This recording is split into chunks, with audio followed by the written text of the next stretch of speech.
This video is for Integrated 3, Chapter 4, D-Day number 2. So on this, let me draw my normal curve, have a mean of 24 minutes, and a standard deviation of 5 minutes. And we want to know what percentage of the people in line waited for less than 25 minutes. So I'm going to be on this side of the mean. And we are going to want to see and find this area. So I'm going to show two different ways to do it. If I'm using the graphing calculator, I'm going to do the normal CDF.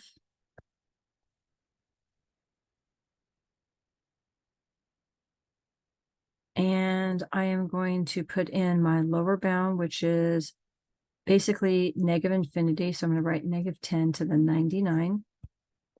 My upper bound, which is 25, my mean, which is 24, and my standard deviation, which is 5. And let's see, I'll put that into my calculator.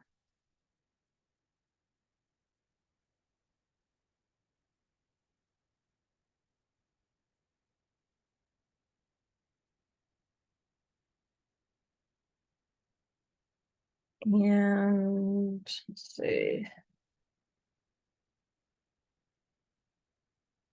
I ended up with 4 numbers after the decimal, 0.57925, so 3.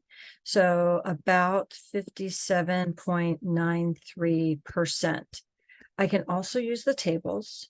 If I'm using the tables, I need to find a z-score. So I'm going to take my value 25, subtract it from the mean 24, and divide it by my standard deviation, which is 5. So basically 1 divided by 5, I end up with 0.2. So that is my z-score, 0.2.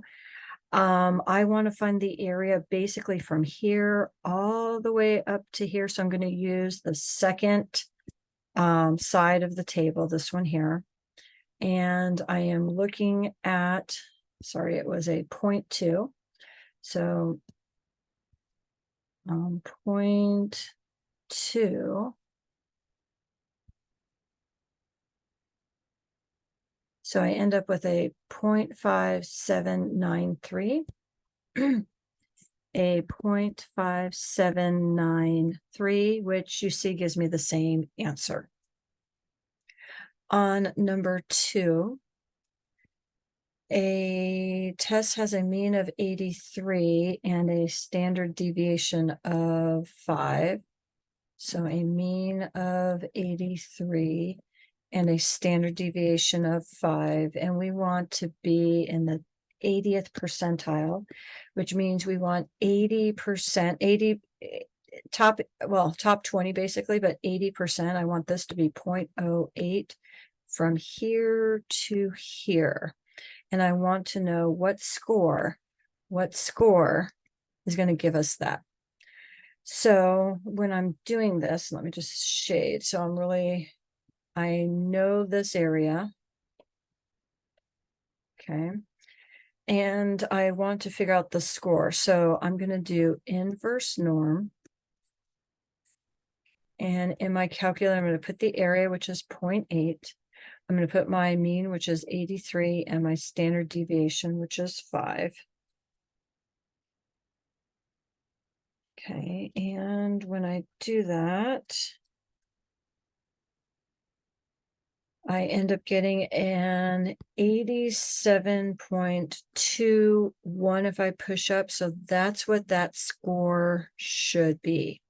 I can also do it looking at the table, and I'm trying to find the area. That's 0.8. I'm going to use the second table again, and I'm looking at areas. Okay, so let me just kind of move this to find a row.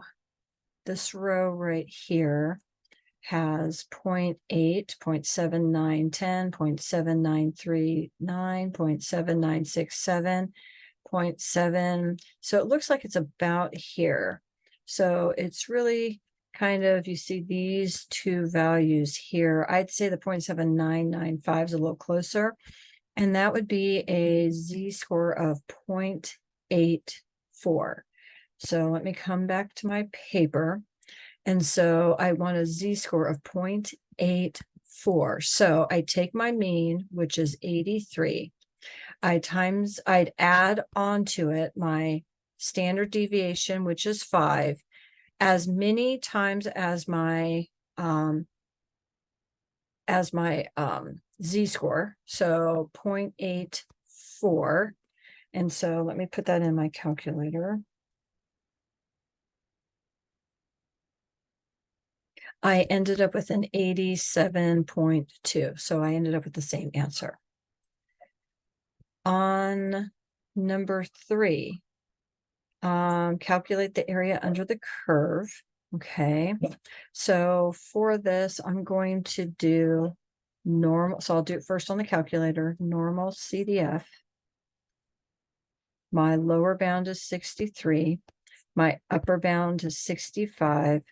My mean is 63.6, and my standard deviation is 0.29. So let me put this in.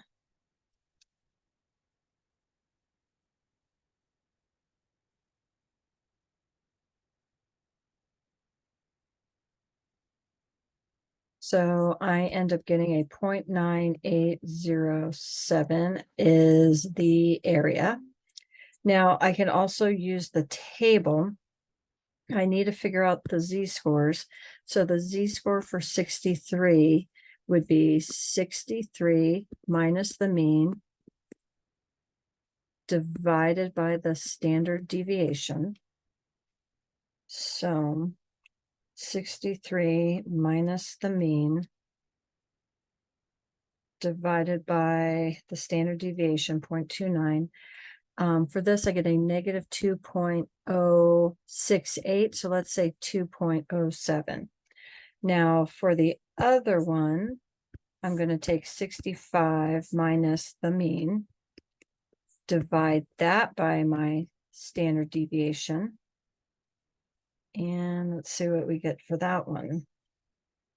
And I get a 4.83 if I round. So those are the z-scores that I'm going to look at. And I'm going to look at the first side of it. So 2.07, 2.0, 2.0, and I want 7. So that's going to give me 0.4808. So this is going to be 0.4808. And I need for a 4.83. So a 4.83. Hold on a second. Was that a 4.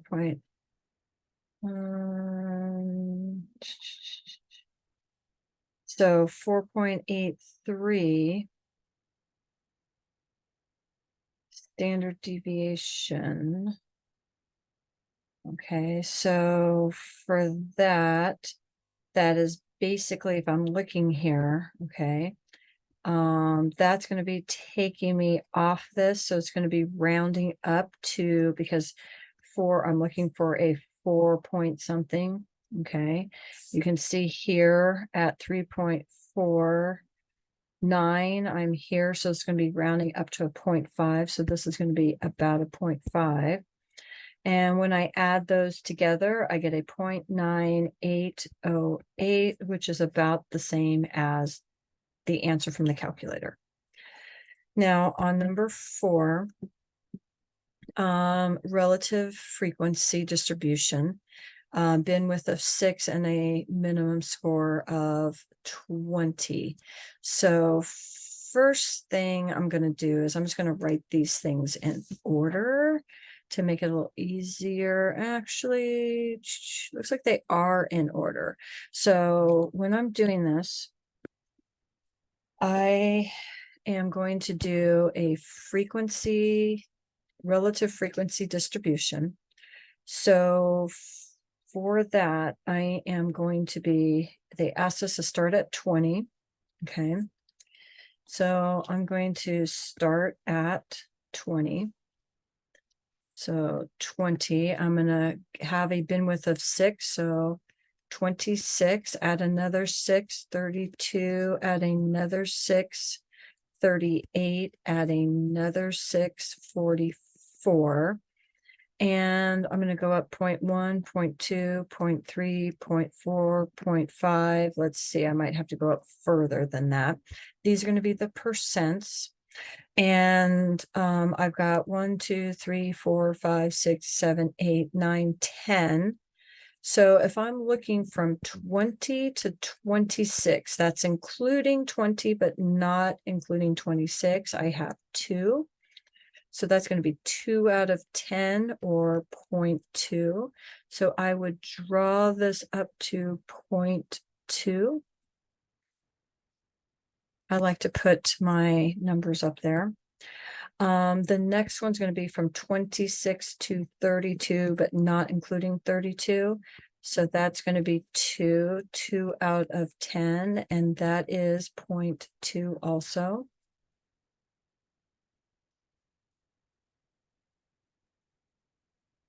And then I'm going to be doing 32 to 38, but not including 38.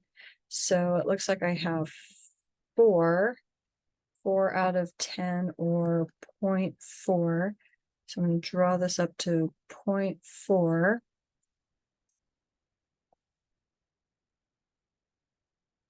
And then I've got 38 to 44, which is going to be 2 out of 10 or 0.2.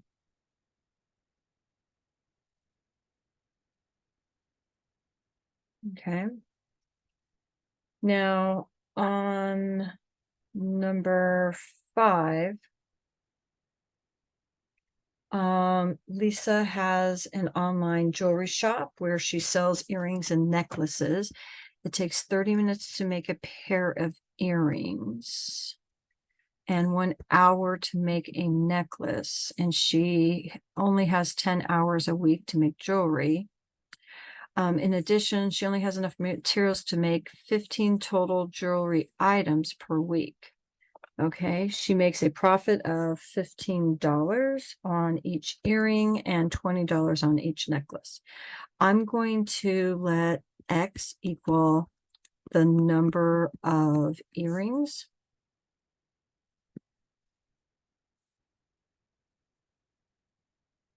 I'm going to let Y equal the number of necklaces.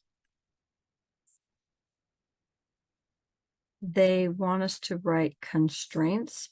Now, they didn't ask us for an objective function, but I'm going to write the objective function. The objective function is what you're trying to maximize or minimize.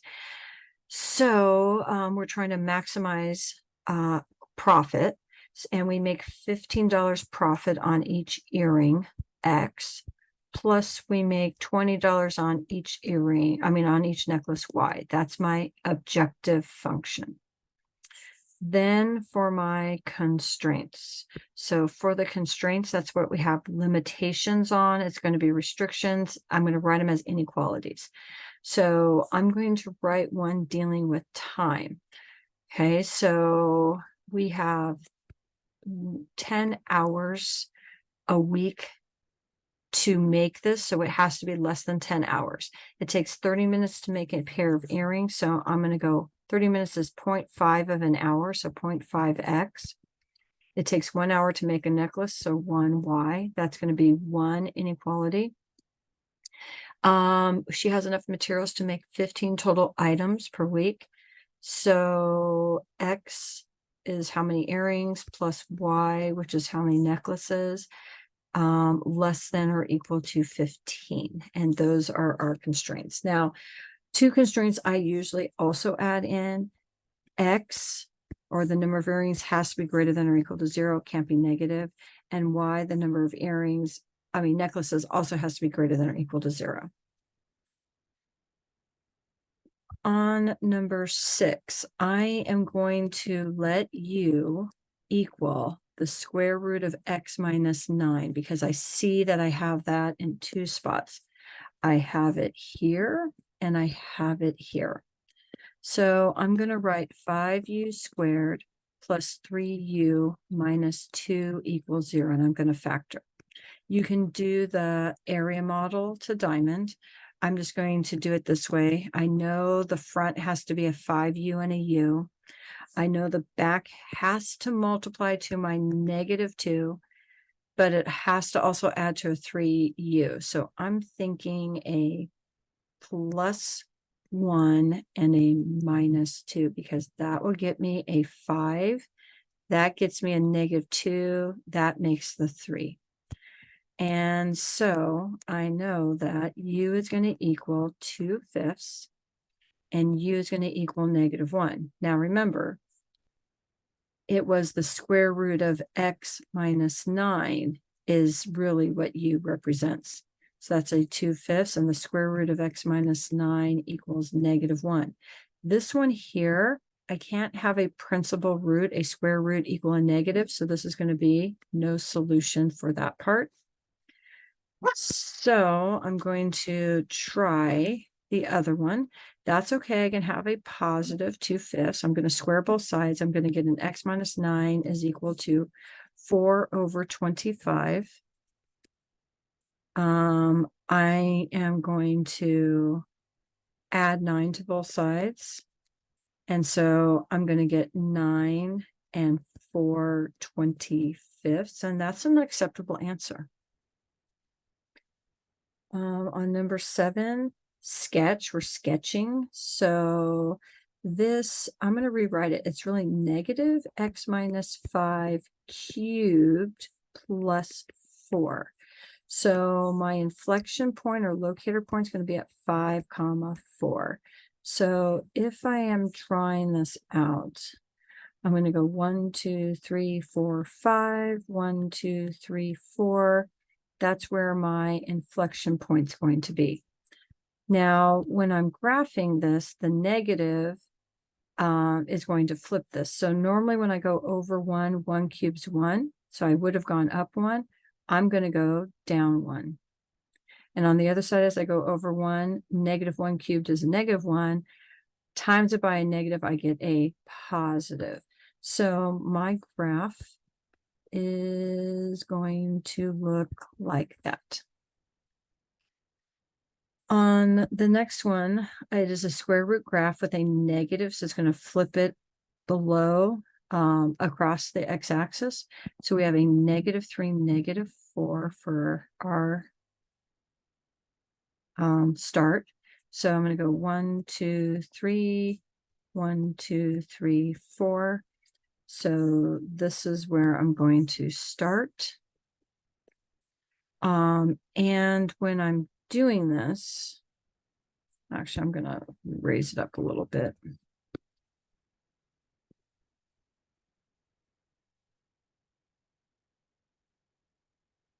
Okay, so I'm going to go to -3, -1, 2, 3, 4. And then as I go over 1, the square root of 1 is 1, times it by a -1. As I go over 4, 1, 2, 3, 4, square root of 4 is 2, times it by a negative, so it's going to be -2. And I'm going to get something like that.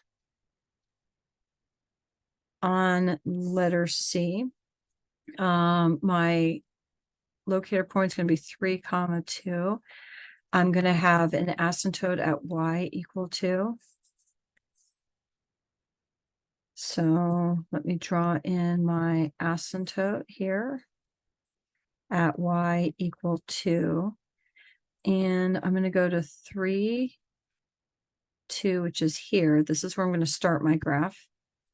And what's going to happen is I'm going to basically do 2 to the 0, which is a 1. I go 1 above my asymptote. I go over 1. 2 to the first is 2, and so forth. And there's my graph.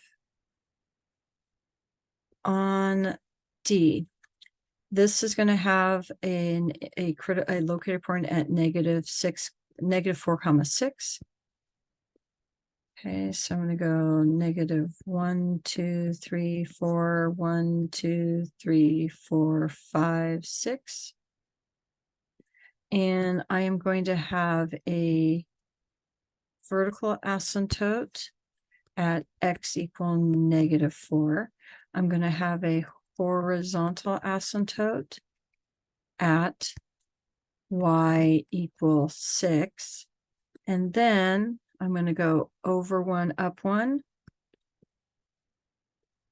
over 1, down 1. And there's my graph. On number 8. On number 8, I'm going to solve the system. I'm going to set them equal. And when I do, this is where I'm going to check my square root. It has to equal not a negative. I'm going to square both sides. So this is going to be an x squared minus 2x plus 1. That's what I get when I take x minus 1 squared. Okay. Is equal to 41 minus 5x. So I'm going to have x squared plus 3x minus 40 equals 0. So I'm going to have an x plus 8 and an x minus 5. So I get x is equal to -8, and I get x is equal to 5. Now, again, I need to make sure that these don't make this negative. When I put this in here, that's going to make it negative, so that's not going to work. When I put a 5 in there, that's going to be okay. It's going to make it a positive, so x equals 5 is going to be an answer. Now, I'm not done because I also need to find a y. So when I find my y, 5 is my x. If I put 5 in here, 5 minus 1 is 4. So it's going to be 5, 4. On number 9, when they're asking us to factor, number 1, I can take a 3 and an x to the 5th out of both parentheses. And I'm going to be left with an x to the 4th minus 16. That is a difference of 2 squares. So when I take the square root of x squared, x to the 4th, sorry, I get an x squared. When I take the square root of 16, I get a 4. So I'm going to have a plus 4 and a minus 4. Now I have another difference of 2 squares, x squared minus 4. So I am going to still have my 3x to the 5th. I am still going to have x squared plus 4. And when I work out x squared minus 4, I'm going to have an x plus 2 and an x minus 2. And that's going to be my answer, all of that. On B, I'm going to factor out, let's see, a 4 from everything and an x squared. And I end up with a 6x squared minus 11x minus 10. And then I'm going to see if I can factor this. So let's see. I'm really trying to figure out, let me do this, what multiplies to a -60. Lost my spot, sorry. What multiplies to a -60 and adds to a -11. I'm thinking a -15 and a 4 is what I'm gonna want. So let me just put this one in a box. There's a lot of choices here. I'm just going to cut down some of my choices. So we're going to have a 6x squared. Let me write in a smaller font there. And let me kind of zoom in on that problem. Okay, so I am going to have a 6x squared and a negative 10. That's how I got my negative 60. I'm going to have a negative 15x and a 4x. Now, it could have been a 3 and a 2 or a 6 and a 1. But because of the 15 and 4, it definitely cannot be the 6. So I'm going to have a 3x and a, let me move it down, and a 2x, and then 3x times a negative 5 and 2x plus 2. So let me just rewrite this. Hold on. Okay, so this is still here. So I have a 4x squared.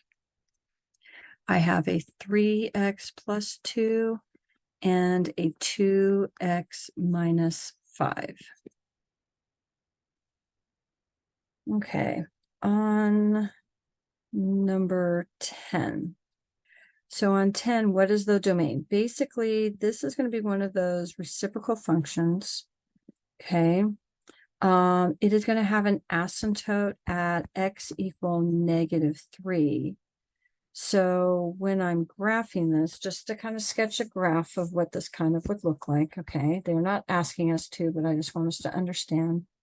I would have at x equal negative 3 an asymptote. I would also have an asymptote here on the x-axis, which is y equals 0. And then I would have my graph here and here. So if I'm looking at domain, it's all x's except at negative 3. So all real numbers except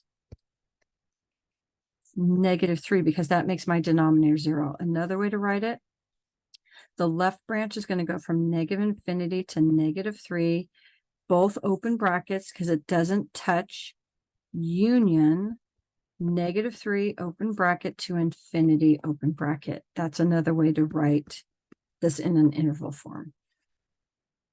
On 11, we're going to be graphing systems of inequalities. The first one's going to be an absolute value graph with a vertex at 3, 5. So 3, 5. It opens down. It's going to go over 2, down 1, over 2, down 1, over 2, down 1, over 2, down 1, over 2, down 1. And this is going to be a solid. And I'm going to be shading everything less than. So that means I'm going to be shading everything inside this because that's going to be less than. Then the other one, I have a parabola. And for this parabola, my vertex is going to be at 2, negative 4. So 2, negative 4. I have a 1/2 as a stretch. So I go 1 squares 1 times it by a half. I go up a half. Go out 2, 2 squares 4 times that by a half, 2.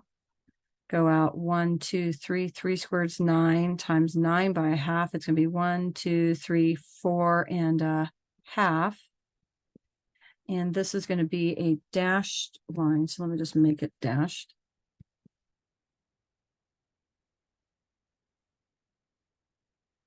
And then for this one, it's going to be greater than. So I'm going to be shading everything above. So that means everything like this. And so I want what they have in common. And what they have in common is where the blue and the red both are. That is going to be our answer. So this here is my, let me write it in black. This section here is the answer. Any point in that region is going to satisfy both inequalities. On number 12, solving this absolute value. So 3 absolute value of 2x plus 1. I'm going to minus the 5, so I get a 12x minus 12. I am going to divide by 3. So absolute value of 2x plus 1 is equal to 4x minus 4. I need to check my answers here to make sure they make sense. I'm going to write two equations. 2x plus 1 equals a 4x minus 4. And the other one's going to be a 2x plus 1 equals the opposite, which is a negative 4x plus 4. When I solve this one, I get 1 is equal to 2x minus 4. I get 5 is equal to 2x. I get x is equal to 5 halves. And when I put in a 5 halves in here, I am going to end up getting a 20 halves, which is going to be a 10. 10 minus 4 is 6, so that's going to work. So that's going to be one of my answers. Then for the other one, I'm going to get 6x plus 1 equals 4. I'm going to minus 1, so I get 6x equals 3. I'm going to divide by 6, and I get a 3 halves or a 1 half. But half of 4 is 2. 2 minus 1 is going to give me a negative. So the only one that's going to work is my 5 halves. On the next one, we're going to rewrite, try to get both of these to be 5 to the power. 5 to the 2x minus 14 is equal to 5 squared. Now that they're both the same base, I'm going to set the exponents equal. 2x minus 14 equals 2. So 2x is equal to 16. So x is equal to 8. On letter D, I'm going to have x squared minus 12x. I'm going to add the 32, so I'm going to get a 35 is less than 0. When I factor this to find what makes it 0, I'm going to get an x minus 5 and x minus 7 less than 0. So my critical points, or my boundary points, I should say, are going to be a 5 and a 7. So x equals 5, x equals 7. And we're going to have open circles on those. So I'm going to have open circle, open circle. I think about this as a parabola. So this is a parabola that's going to start above, go below, come back above. I want where it's less than.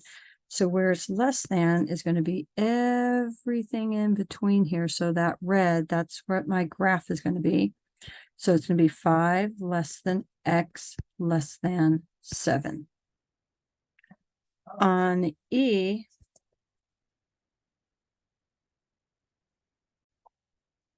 so on E, we're going to figure out our two boundary points. So I'm going to take 2x plus 5 set equal to 31. That's going to give me one boundary point. I'm going to take my 2x plus 5 and I'm going to set it equal to the opposite of that, which is a negative. Let me write my negative would be helpful. Negative 31, and then we're going to work those out. So I'm going to get 2x. 2x is equal to 26. So x is equal to 13. We're going to get 2x is equal to negative 36. So x is equal to negative 18. And so those are going to be my boundary points. I'm going to have a negative 18 and a 13. These are going to be closed circles because of the equal. This is a V-shaped graph. So if I'm drawing this, I'll draw it in this blue.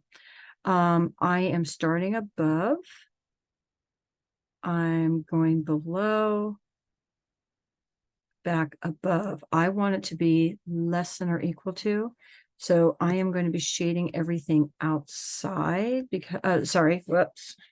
It's less than or equal to. So it's less than in between these. So that's where my graph is. And so it's going to be a negative 18 less than or equal to x less than or equal to 13. On number 13, we're going to try to write this in the nice graphing form. So I'm going to start with my x squared plus 16x. I need to figure out what I'm going to add to it.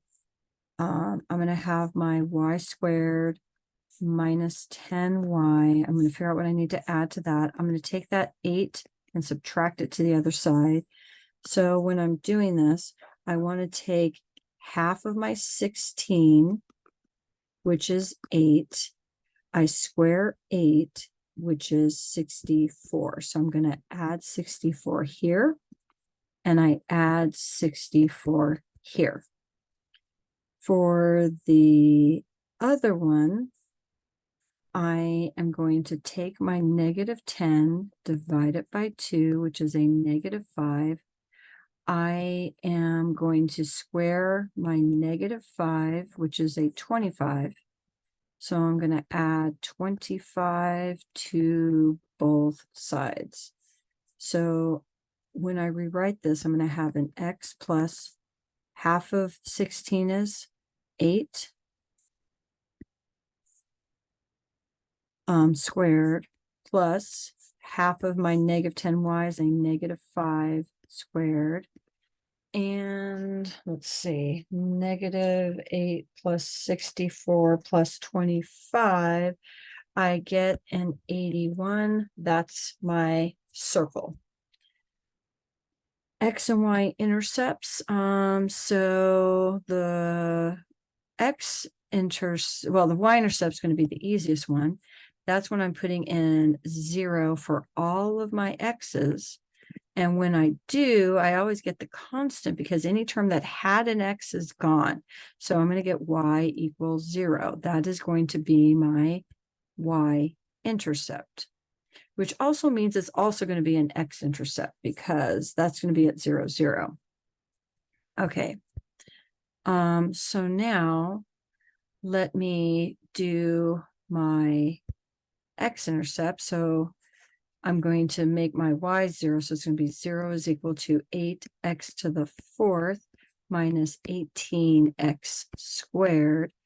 I can divide both sides by 2.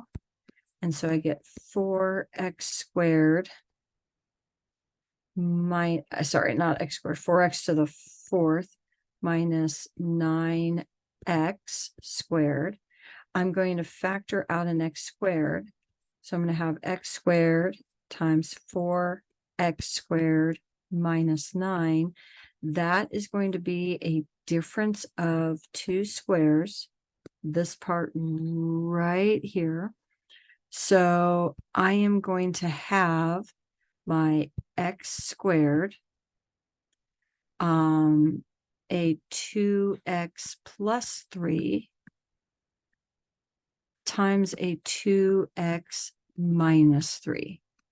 And when I work those out, I'm going to get x equals 0, okay, which is what I said we'd have 0, 0. I'm going to get x equal a negative 3/2 and x equal a positive 3/2. And those are my x intercepts. I actually had 3 x intercepts and 1 y intercept.